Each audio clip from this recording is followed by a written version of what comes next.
Very good evening, my beloved student and my dear future officers. Welcome back to this learning platform, Civil Service 24 into 7. This is me, Shomen Goswami, educator of Civil Service 24 into 7. এর আগেও আমরা পরিচিত হয়েছি and I taught thousands of students like you past few years WBCS exam and others examination battlefield. So my friends, today's যে class সেটা হলো WBCS 2024 এক্সামিনেশনকে সামনে রেখে এবং WBCS 2024 এর নোটিফিকেশন কিন্তু আউট হয়ে গেছে। বোঝাতে পারলাম না একদম। হ্যাঁ স্যার। তো বিষয় হচ্ছে 2024 সালে যারা ভাবছো WBCS পরীক্ষা দেবে তাদের জন্য ইন্ডিয়ান পলিটি কনস্টিটিউশনের আমি ইম্পর্টেন্ট কিছু টপিক যেগুলোকে তোমরা বলতে পারো লো হ্যাঙ্গিং ফ্রুট, সেই সমস্ত টপিক তোমাদের জন্য সিলেক্ট করেছি এবং এই ক্লাসগুলো সিকোয়েন্সে হবে। বোঝাতে পারলাম? প্রিভিয়াস আমি প্রচুর ক্লাস এই চ্যানেলে নিয়েছি। যে সমস্ত স্টুডেন্ট নতুন রয়েছে তাদের জন্য বলছি প্রিভিয়াস ক্লাসগুলো দেখো ফর বেটার কনসেপচুয়াল আন্ডারস্ট্যান্ডিং। বোঝাতে পারলাম? এবং নতুন স্টুডেন্ট যারা রয়েছে তাদের জন্য বললাম, পুরনো স্টুডেন্ট যারা রয়েছে তারা তো প্রিভিয়াস ক্লাসগুলো দেখেছো। এই যে সিকোয়েন্সে আমরা WBCS 2024 এক্সামিনেশনকে সামনে রেখে ইন্ডিয়ান পলিটি কনস্টিটিউশনের সিরিজ শুরু করেছি, এখানে আমরা সিকোয়েন্সে লো হ্যাঙ্গিং ফ্রুট টপিকগুলোকে কমপ্লিট করবো। বোঝাতে পারলাম না একদম? হ্যাঁ স্যার, শোনো। তাহলে আজকে যেটা আমরা পড়বো সেটা হলো most important topic for our upcoming WBCS exam 2024। সেটা হলো amendment of Indian constitution. Amendment of Indian কনস্টিটিউশনের মিনিং দেখবো আমরা, টাইপ দেখবো আমরা, প্রসিজিয়ার দেখবো। বোঝাতে পারলাম না একদম? হ্যাঁ স্যার, শোনো। তাহলে প্রথমে আমরা দেখবো যে meaning amendment of the constitution. প্রথমে দেখবো যে অ্যামেন্ডমেন্ট বলতে কি বোঝায়। অ্যামেন্ডমেন্ট বলতে বোঝায় সংবিধান সংশোধন। বোঝাতে পারলাম না একদম? তো ভারতের যে সংবিধান সেটাকে স্যার সংশোধন করা যায়। বোঝাতে পারলাম একদম? তো অ্যামেন্ডমেন্ট কাকে বলে? অ্যামেন্ডমেন্ট বলতে বোঝায় addition, variation, repeal any provisions of the constitution of India. তো ইন্ডিয়ান কনস্টিটিউশনের অ্যামেন্ডমেন্ট কাকে বলে বুঝলাম স্যার। অ্যামেন্ডমেন্ট মানে হলো সংবিধান সংশোধন, একদম। কিন্তু এই সংবিধান সংশোধন করার দায়িত্ব কার? সংবিধান সংশোধন করার দায়িত্ব হলো ইন্ডিয়ান পার্লামেন্টের। বোঝাতে পারলাম না একদম? হ্যাঁ স্যার।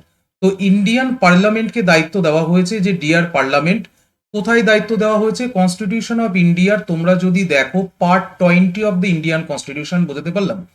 আর্টিকেল 368 এর সঙ্গে ডিল করছে আজকের যে টপিক সেটা আমাদের। পিকচার গেটিং ক্লিয়ার না একদম? তো আজকের যেটা টপিক সেটা আমাদের ডিল করছে part 20 of the Indian constitution, article 368, amending procedure of the Indian constitution. Picture getting clear or not everyone? এই পর্যন্ত ক্লিয়ার? একদম স্যার। তো অ্যামেন্ডমেন্ট বলতে কি বোঝায় স্যার? সংশোধন, একদম। তো সংবিধান সংশোধন করার দরকার কেন? সংবিধান সংশোধন করার দরকার কেন? শোনো, 1946 এর জুন জুলাই মাসে খাতা পেন নাও, লিখতে শুরু করে দাও। বোঝাতে পারলাম না? 1946 এর জুন জুলাই মাসে কনস্টিটিউয়েন্ট অ্যাসেম্বলি বা সংবিধান সভার নির্বাচন হয়। বোঝাতে পারলাম না একদম? হ্যাঁ স্যার। তো সংবিধান সভার নির্বাচন হয় 1946 জুন জুলাই, এবং 2 বছর 11 মাস 17 দিন অ্যাপ্রক্স পরে আমাদের কনস্টিটিউশন অফ ইন্ডিয়া স্যার কি হয়? কমপ্লিট আমাদের ড্রাফটিং হয়। আমরা জানি 26 নভেম্বর 1949 কনস্টিটিউশন অফ ইন্ডিয়াকে এডাপ্ট করা হয়। বোঝাতে পারলাম? কোথায় লেখা রয়েছে স্যার? প্রিয়াম্বেলের লাস্ট পার্টে দেখতে পাবে, একদম। হ্যাঁ। তো বিষয় হচ্ছে 1950-তে কনস্টিটিউশন অফ ইন্ডিয়া যখন সংবিধান সভা যখন ভারতের সংবিধান লিখছে, তখন সংবিধান সবার সামনে দুটো রাস্তা ছিল। ভালো করে শুনবে, শোনো। সংবিধান সবার সামনে দুটো রাস্তা ছিল। একটা হচ্ছে যে এতদিন ইন্ডিয়া ব্রিটিশ কোলোনাইজ কান্ট্রি ছিল। বুঝতে পারলাম? We are the successor state of ব্রিটিশার্স। তো এতদিন যেহেতু ইন্ডিয়া ব্রিটিশ কলোনি কান্ট্রি ছিল এবং 1973 রেগুলেটিং অ্যাক্ট থেকে 1853 চার্টার অ্যাক্ট, তারপরে 1858 গভর্নমেন্ট অফ ইন্ডিয়া অ্যাক্ট থেকে 1947 ইন্ডিয়ান ইন্ডিপেন্ডেন্ট অ্যাক্ট। তো আমরা দেখবো যে আমরা দীর্ঘদিন ব্রিটিশ কোলোনাইজ এবং ব্রিটিশ অ্যাডমিনিস্ট্রেশনের পার্ট ছিলাম। তো আমাদের কনস্টিটিউশন মেকার্স যারা ছিল তাদের কাছে উপায় ছিল যে তারা সরাসরি ইউকে মানে ইংল্যান্ডে যে উপায়ে সংবিধান সংশোধন করা হয় সেই পদ্ধতিকে ফলো করতে। মানে মানে ইউকেতে ভেরি সিম্পল ওয়েতে। বোঝাতে পারলাম? একদম সাধারণ আইন পাশের পদ্ধতিতে। ইউকেতে কি হয় বেটা? সাধারণ আইন পাশের পদ্ধতিতে ব্রিটেনের সংবিধানকে সংশোধন করা যায়, যে কারণে ব্রিটেনের সংবিধানকে অলিখিত সংবিধান বলা হয়। অলিখিত মানে স্যার লেখা নেই, সবাই মনে রাখে, মেমারাইজ করে রাখে, এমন কোনো বিষয় নয়। অলিখিত মানে ভেরি সিম্পল ওয়েতে কনস্টিটিউশন অফ ব্রিটেনকে স্যার অ্যামেন্ডমেন্ট করা যায় ব্রিটেনের পার্লামেন্টে। আবার কনস্টিটিউশন কনস্টিটিউয়েন্ট অ্যাসেম্বলির সংবিধান সভার যারা সদস্য ছিলেন তাদের সামনে আরেকটা উপায় ছিল যে তারা যদি মনে করতেন তাহলে USA, United state of America, বোঝাতে পারলাম, ইউনাইটেড স্টেট অফ আমেরিকার যে সংবিধান সংশোধন পদ্ধতি সেটা স্যার ভেরি রিজিড, দুষ্পরিবর্তনীয় সংবিধান, খুব কঠিন ওয়েতে পরিবর্তন করতে হয়, ভেরি টাফ ওয়ে, বোঝাতে পারলাম। তো বিষয় হচ্ছে ভারতের সংবিধান প্রণেতাগণ না ইউকের মতো অত সহজ পদ্ধতিতে ভারতের সংবিধানকে সংশোধন করার পক্ষপাতী ছিলেন, না ইউএস এর মতো এতটা রিজিড করার পক্ষপাতী ছিলেন, বোঝাতে পারলাম। তো সামহাও তারা কি করেন স্যার, মিডিল ওয়ে নেন, বোঝাতে পারলাম। মানে মানে ভারতের সংবিধান হলো না সুপরিবর্তনীয় না দুষ্পরিবর্তনীয়, বোঝাতে পারলাম না হলো স্যার। তো ভারতের সংবিধান হলো স্যার সুপরিবর্তনীয় এবং দুষ্পরিবর্তনীয় সংবিধানের মিশ্রণ।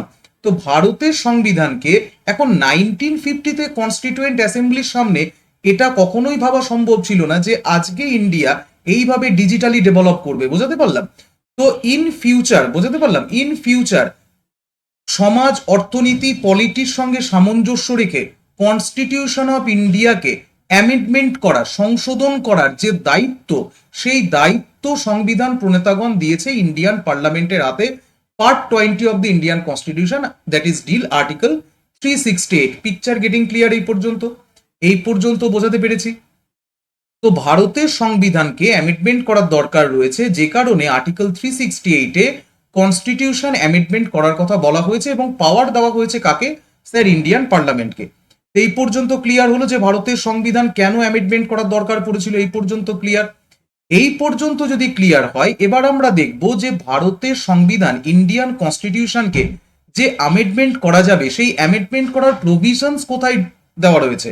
তো another prelims MCQ my dear future officers, article 368 part 20 of the Indian constitution তোমরা যদি দেখো তাহলে সেখানে দেখবে this provision define the process and scope, বোঝাতে পারলাম না, these provisions define the process and scope amending of the Indian Constitution। তার স্কোপ মানে শোনো, তোমাদের আমি পড়িয়েছি যারা আমার পুরনো স্টুডেন্ট রয়েছে যে basic structure of Indian constitution মনে আছে, যে 1973 24 এপ্রিল, বোঝাতে পারলাম, supreme court of India, honourable supreme court একটা ডক্ট্রাইনে রিভিউলেশন করে যাকে বলা হয় basic features of Indian constitution. ভারতীয় সংবিধানের যে মূল কাঠামো, যে বেসিক স্ট্রাকচার, সেগুলো apex court of India define করেছে যে কোনগুলো বেসিক স্ট্রাকচারের মধ্যে পড়বে, আমি তোমাদের পড়িয়েছি। তো উইদাউট বেসিক স্ট্রাকচারকে টাচ না করে, যেটা fabric of the Indian constitution, তাকে টাচ না করে পার্লামেন্ট এনিথিং কনস্টিটিউশন অফ ইন্ডিয়ার কি করতে পারে? বেটা অ্যামেন্ড করতে পারে। তো কনস্টিটিউশন অফ ইন্ডিয়াকে অ্যামেন্ড করার স্কোপ পার্লামেন্ট অফ ইন্ডিয়ার কতটা রয়েছে, যে কোশ্চেন অ্যারাইজ হয়ে আসছিল 1951 থেকে, সেই কোশ্চেনের উত্তর দেয় apex court of India 1973 24 April Kesavananda Bharati মামলায়। মনে করে দেখো, ঠিক কি ঠিক না? একদম। তো স্কোপ কতটা রয়েছে, যে কনস্টিটিউশন অফ ইন্ডিয়াকে অ্যামেন্ড করার স্কোপ কতদূর রয়েছে পার্লামেন্ট অফ ইন্ডিয়ার, সেটা আর্টিকেল 368-এ ডিফাইন করা রয়েছে। তো প্রসিজিয়ার এবং স্কোপ কোথায়? Article 368 part 20 of the Indian constitution. এই পর্যন্ত ক্লিয়ার? হ্যাঁ স্যার, বেশ। এই পর্যন্ত যদি ক্লিয়ার হয়ে থাকে লিখতে থাকো খাতায়। শোনো, এইবার আমরা দেখব যে প্রসিজিয়ার্স কি কি রয়েছে, যে কনস্টিটিউশন অফ ইন্ডিয়াকে যদি অ্যামেন্ডমেন্ট করতে হয় তাহলে প্রসিজিয়ার কি রয়েছে। কোনো প্রসিজিয়ার নেই স্যার, ভেরি সিম্পল ওয়ে, সেটা হচ্ছে পার্লামেন্টে মোশন পাস করতে হয়। তোমাদের আমি পড়িয়েছি পার্লামেন্টারি মোশন, আবারও পড়াবো, যে পার্লামেন্টে যে কোনো যখন কোনো প্রস্তাব বা কিছু পেশ করা হয় তখন তাকে মোশন বলা হয়, বুঝতে পারলাম। তো only either house of the parliament, পার্লামেন্টের দুটো কক্ষ রয়েছে মাই ডিয়ার ফিউচার অফিসার্স, একটা লোকসভা যেটা লোয়ার হাউস, একটা হলো কাউন্সিল অফ স্টেট বা রাজ্যসভা যেটা স্যার আপার হাউস। তো আইদার লোকসভা আইদার রাজ্যসভা, তুমি যে কোনো কোথাও স্যার কি করতে পারো, কনস্টিটিউশন অফ ইন্ডিয়া অ্যামেন্ডমেন্টের জন্য স্যার বিল তুমি তুলতে পারো। একদম, হ্যাঁ sir. Either by minister or a private member, sir কে বিল উত্থাপন করতে পারে? মিনিস্টার উত্থাপন করতে পারে গভর্নমেন্টের মধ্যে থেকে, বোঝাতে পারলাম, অথবা কোনো প্রাইভেট মেম্বার, বোঝাতে পারলাম, সে উত্থাপন করতে পারে। প্রাইভেট মেম্বার মানে যে স্যার গভর্নমেন্টের মধ্যে নেই, অপোজিশনের মধ্যে থেকে করতে পারে। একদম স্যার, শোনো, মিনিস্টার করতে পারে, প্রাইভেট মেম্বার করতে পারে, নো প্রবলেম, একদম। The bill must be passed each house by the special majority. মনে রাখতে হবে যে সেই অ্যামেন্ডিং বিলটা যেটা পার্লামেন্টে উত্থাপন করা হবে সেটাকে পাস করা হবে each house by special majority, বোঝাতে পারলাম। হ্যাঁ স্যার, এখন স্পেশাল মেজরিটি কাকে বলে? স্পেশাল মেজরিটি আমরা দেখবো একটু পরে, what is special majority, what is effective majority, what is absolute majority, what is simple majority, what is special majority plus 50% state ratification in detail আজকের ক্লাসে আমরা দেখব। কিন্তু আপাতত তোমরা প্রিলিমসের এমসিকিউর জন্য মনে রাখো যে প্রসিজিয়ার কি কি রয়েছে অ্যামেন্ডমেন্ট অফ দ্য ইন্ডিয়ান কনস্টিটিউশনের। ওয়েদার খুব সুন্দর রয়েছে, খুব সুন্দর হাওয়া দিচ্ছে স্যার সন্ধ্যের সময়। ক্লাসটা একটু পরেই আমি ইউটিউবে আপলোড দেবো, তোমরা দেখতে পাবে। আমি লাইভ ক্লাস নিইনি, ওয়েদার খারাপ থাকার কারণে কখন কারেন্ট অফ হয়। তো বিষয় হচ্ছে প্রত্যেকে যখন ক্লাসটা দেখবে, আমি জানি না তুমি আজকে দেখবে কি 2 বছর পর দেখবে, যখনই দেখবে তখনই নোটস প্রপার তৈরি করবে। বোঝাতে পারলাম না? আমার সিঙ্গেল পয়েন্ট এজেন্ডা একটাই, যে কোনো একটা টপিককে যখন পড়াবো সেই পার্টিকুলার টপিক থেকে পরীক্ষায় ইন ফিউচার যে কোশ্চেনে জিজ্ঞেস করুক সেটা যেন তুমি অ্যাটেন্ড করতে পারো। টপিককে একবার পড়বে, মাল্টিপল টাইম রিভিশন দেবে। বোঝাতে পারলাম না? টপিক বারবার পড়ার দরকার পড়ে না, টপিককে পড়তে হয় একবার, সাবজেক্টকে অ্যাবজর্ব করতে হবে একবার, রিভিশন দিতে হবে বারবার। বোঝাতে পারলাম? একদম। শোনো, তাহলে বিষয় হচ্ছে the bill must be passed by the each house by a special majority. একদম। এবং সব থেকে বড় কথা হচ্ছে দুটো হাউসে সেপারেটলি পাস হতে হবে। বোঝাতে পারলাম না? পরীক্ষায় তোমায় কনফিউজ করার জন্য এক্সামিনার বলবে যে জয়েন্ট সিটিং এর ব্যবস্থা রয়েছে। জয়েন্ট সিটিং কনস্টিটিউশন অফ ইন্ডিয়ার আর্টিকেল 108 এর সঙ্গে ডিল করছে, আমি পড়াবো তোমাদের। কিন্তু অ্যামেন্ডমেন্ট অফ দ্য ইন্ডিয়ান কনস্টিটিউশনের ক্ষেত্রে there are no provisions in joint sitting. বুঝতে পারলাম? জয়েন্ট সিটিং এর কোনো প্রভিশনস নেই। তো এক্সামিনার তোমাকে কনফিউজ করলে তুমি কনফিউজ হবে না। বিলটাকে ইচ হাউসে, দুটো হাউসে must be passed by separately pass হতে হবে, মাস্ট বি। বুঝতে পারলাম? একদম স্যার। এবং সব থেকে বড় কথা হচ্ছে যদি সেই বিলটা কোনো ফেডারেল প্রভিশনস রিলেটেড হয়। ফেডারেল প্রভিশনস মানে যেখানে সেন্টার এবং স্টেটের রিলেশন ডিফাইন করা রয়েছে। বুঝতে পারলাম না? হ্যাঁ স্যার। তো 7 schedule of the constitution of India. বুঝতে পারলাম? তো এরকম কোনো বিষয়ে ফেডারেল প্রভিশনস রিলেটেড কোনো বিষয়ে যদি অ্যামেন্ডমেন্টের দরকার পড়ে তাহলে কি করতে হবে? তাহলে স্যার স্পেশাল মেজরিটি তো লাগবেই। আমি বলছি হোয়াট ইজ স্পেশাল মেজরিটি একটু পরেই, এখানে বললে কনফিউজড হয়ে যাবে। আগে প্রসিজিয়ারটা বুঝে নাও, তারপর আমরা ডেফিনেশন অফ স্পেশাল মেজরিটি একদম দেখে নেবো। শোনো, তো স্পেশাল মেজরিটি তো লাগবেই, তার সঙ্গে লাগবে ওয়ার্ড কি লেখা রয়েছে খেয়াল করো, it must also be ratified by the legislature of the half of the state. বোঝাতে পারলাম না? তো যে সমস্ত স্টেটে লেজিসলেচার রয়েছে, প্রত্যেকটা স্টেটের লেজিসলেচার আছে, তো half of the state 50% of the state legislature. বোঝাতে পারলাম না? 50% অফ দ্য স্টেট লেজিসলেচারের র্যাটিফিকেশন লাগবে। কোন ক্ষেত্রে? যদি ফেডারাল প্রভিশন রিলেটেড কোনো কনস্টিটিউশনাল অ্যামেন্ডমেন্টের দরকার পড়ে। বুঝতে পারলাম? এবং স্টেট লেজিসলেচারে সেই যে র্যাটিফিকেশন সেটা কোন পদ্ধতিতে হবে? সেটা স্যার সিম্পল মেজরিটিতে হবে। বোঝাতে পারলাম না? তো পরীক্ষায় এক্সামিনার যদি তোমাকে কনফিউজ করে যে স্টেট লেজিসলেচারে স্পেশাল মেজরিটি লাগবে, না বেটা, স্টেট লেজিসলেচারে সিম্পল মেজরিটি লাগবে। খাতায় লিখে নাও। বোঝাতে পারলাম না? একদম বোঝাতে পেরেছি। এবং 50% স্টেট র্যাটিফিকেশন কখন দরকার? না যখন federal provision related, centre state relation related, distribution of power related যখন কোনো অ্যামেন্ডমেন্ট দরকার, তখন স্যার কি দরকার? তখন 50% স্টেট র্যাটিফিকেশন দরকার। Picture getting clear? তারপরে কি হবে স্যার? তারপর প্রেসিডেন্ট সাহেবের কাছে যাবে, প্রেসিডেন্ট সাহেব কি করবে? বিলে সম্মতি দেবে এবং তারপর বিলটা পরিণত হবে what is called as law. Picture getting clear or not? এই পর্যন্ত ক্লিয়ার হয়েছে? এই পর্যন্ত ক্লিয়ার? একদম স্যার, এই পর্যন্ত ক্লিয়ার। তো আমরা এতক্ষণ কি দেখলাম?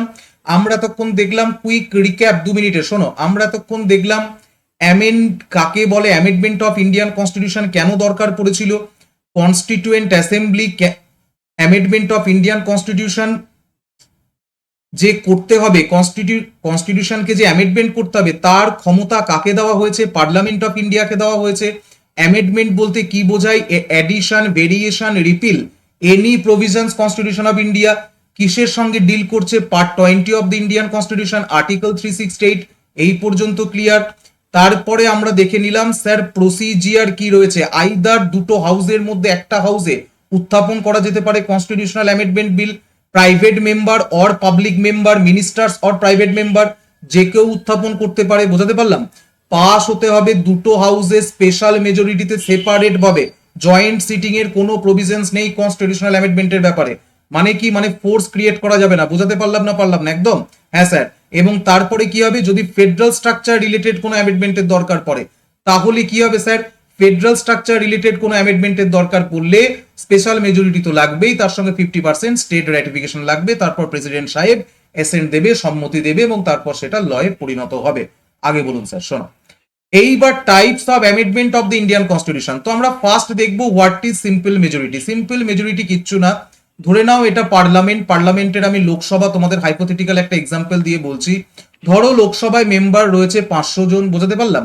এবার সিম্পল মেজরিটি মানে সেদিন লোকসভায় যেদিনকার বিলটা আলোচনা হচ্ছে, যেদিন বিলের ডিবেট কি হয়, যখন একটা বিল পার্লামেন্টে উত্থাপন করা হয়, তারপর ডিবেট চলে, ডিসকাশন চলে, তারপরে কি হয় স্যার, তারপরে ভোটিং হয়। বোঝাতে পারলাম? হ্যাঁ স্যার। তো ভোটিং এর দিন হাউসে, বোঝাতে পারলাম না পারলাম না? হ্যাঁ স্যার। ভোটিং এর দিন হাউসে ধরো 500 জন মেম্বার, 500 জন টোটাল স্ট্রেংথ, বোঝাতে পারলাম? হ্যাঁ স্যার। এবার ভোটিং এর দিন হাউসে হয়তো প্রেজেন্ট রয়েছে 300 জন। হ্যাঁ স্যার। তো 300 জন যখন প্রেজেন্ট রয়েছে, এর মোর দ্যান 50% মানে 150 প্লাস 1, 151 জন হলেই স্যার কি হবে, বিলটা পাস হয়ে যাবে সিম্পল মেজরিটিতে। বোঝাতে পারলাম? তো সিম্পল মেজরিটিতে কোন কোন কনস্টিটিউশনাল অ্যামেন্ডমেন্ট হয় স্যার? সিম্পল মেজরিটিতে তুমি যদি দেখো আর্টিকেল 2 কনস্টিটিউশন অফ ইন্ডিয়া, যেখানে creation of state, boundary alteration between two state, formation of state, বোঝাতে পারলাম? আর্টিকেল 2 and 3 ডিল করছে। কোন কোন ক্ষেত্রে স্যার সিম্পল মেজরিটিতে হবে? বোঝাতে পারলাম? সেক্ষেত্রে কোনো স্পেশাল মেজরিটির দরকার নেই না স্যার। এইবার দেখে নাও, এইবার স্পেশাল মেজরিটি কাকে বলে। স্পেশাল মেজরিটি বুঝতে গেলে সবার আগে বুঝতে হবে যে অ্যাবসোলিউট মেজরিটি কাকে বলে। স্পেশাল মেজরিটি বুঝতে গেলে সবার আগে বুঝতে হবে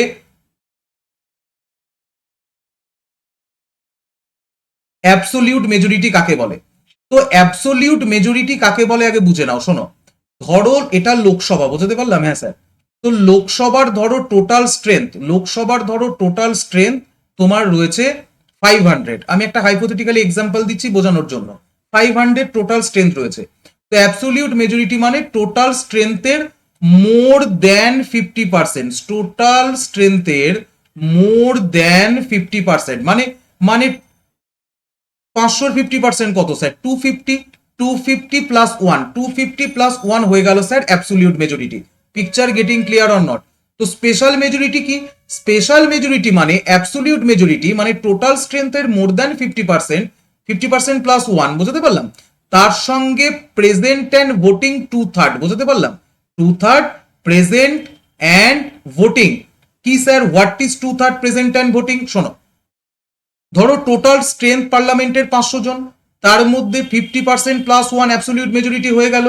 এইবার যেদিন বিলটা হাউসে, যেদিন স্যার ডিবেট ডিসকাশন হওয়ার পর যখন বিলের ওপর ভোটিং হচ্ছে, তখন ধরো দেখা যাচ্ছে যে হাউসে 300 মেম্বার প্রেজেন্ট রয়েছে। বোঝাতে পারলাম না পারলাম না?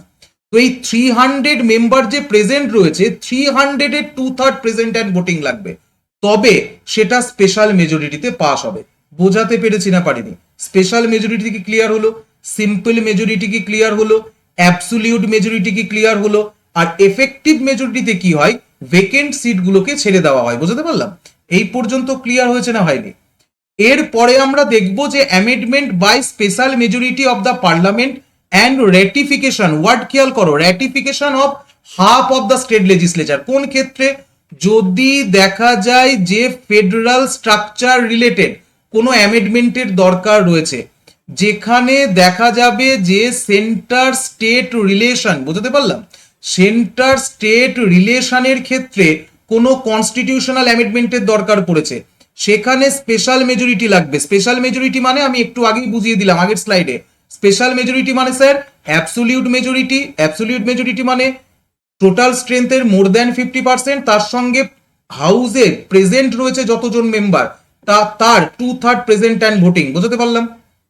তো স্পেশাল মেজরিটি তো লাগবেই, তার সঙ্গে লাগবে মোর than 50%, half of the state.